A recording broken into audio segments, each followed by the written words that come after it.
सकाळचा शपथविधी झाला त्याला आमच्या पक्षातल्याच अनेक अडचणी होत्या, पण त्या अडचणीवर मात करून आता परमनंट 5 वर्ष हे स्थिर स्थावर सरकार महायुतीचं या राज्यात विराजमान होते। याचा प्रचंड आनंद आम्हाला आहे।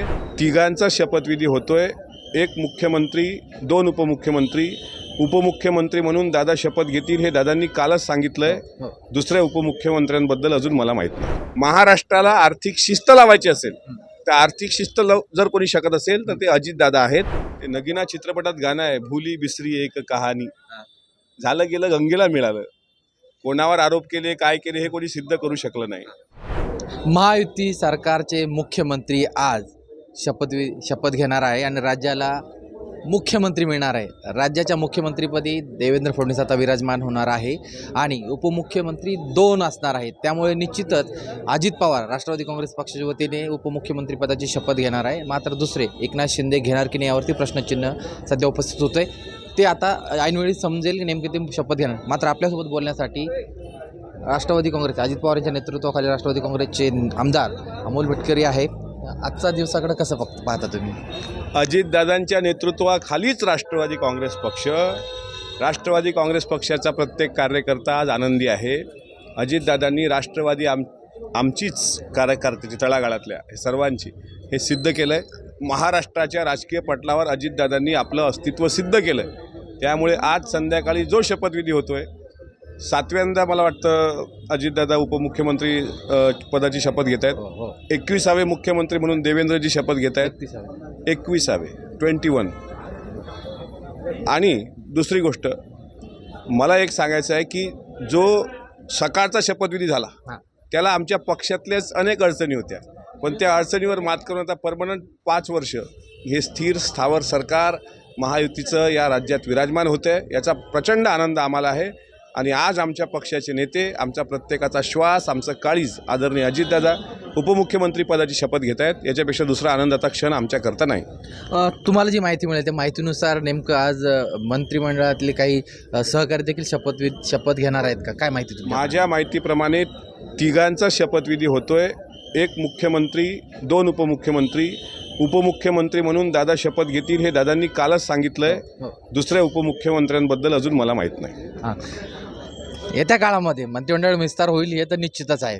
त्यामध्ये तुम्हाला काय वाटतं, किती खाते मिळू शकतात तुमच्या राष्ट्रवादी काँग्रेसला? स्ट्राईक रेट शिंदे साहेबांच्या शिवसेनेच्या पेक्षा जास्त असल्यामुळे जेवढी खाती शिंदे साहेबांच्या शिवसेनेला भेटतील तितकाच हिस्सा, तितकाच वाटा महायुतीमध्ये राष्ट्रवादी काँग्रेस पक्षाला मिळाला पाहिजे। अर्थ खातं हे अजितदादांकडंच असलं पाहिजे। शिंदेकडनं अर्थ खात्याची माग केली, त्यांच्या नेत्यांकडनं देखील सांगितलं। शेवटी मागणं त्यांचं कर्तव्य आहे, देणं वरच्यांच्या हाती आहे। आमचे मागणं कर्तव्य आहे। पण एक सांगतो, महाराष्ट्राला आर्थिक शिस्त लावायची असेल तर आर्थिक शिस्त जर कोणी शकत असेल तर ते अजितदादा आहेत।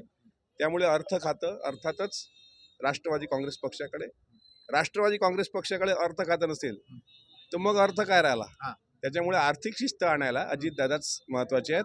शिंदे साहेबांनी मागावं आणखी गृह खातं वगैरे, त्यांचे तो हक्क आहे, त्यांनी मागितलं तर काय अडचण नाही। बरं, आता निवडणुकीच्या काळामध्ये जे 15 निवडणुकीपूर्वी लाडकी बहिणीसाठी 1500 रुपये महायुती सरकार देत होतं।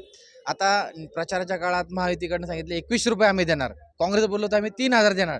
मात्र लोकांनी विश्वास 2100वरती ठेवला। मग ते 2100 रुपये मिळणार का आता लाडक्या बहिणींना? अगदी खूप तुम्ही मनातला प्रश्न विचारला।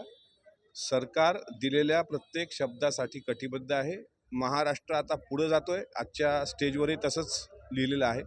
त्याच्यामुळे जो शब्द गोरगरीब बहिणींना दिला तो पाळला जाणार, यात दुमत नाही। कारण तो अजितदादाचा वादा आहे आणि अजितदादाचा वादा कधी फेल जात नाही। ज्यावेळेस राष्ट्रवादी काँग्रेसमध्ये फूट पडली होती त्यावेळेस देशाचे पंतप्रधान नरेंद्र मोदींनी थेट अजित पवारांवरती आरोप केला होता।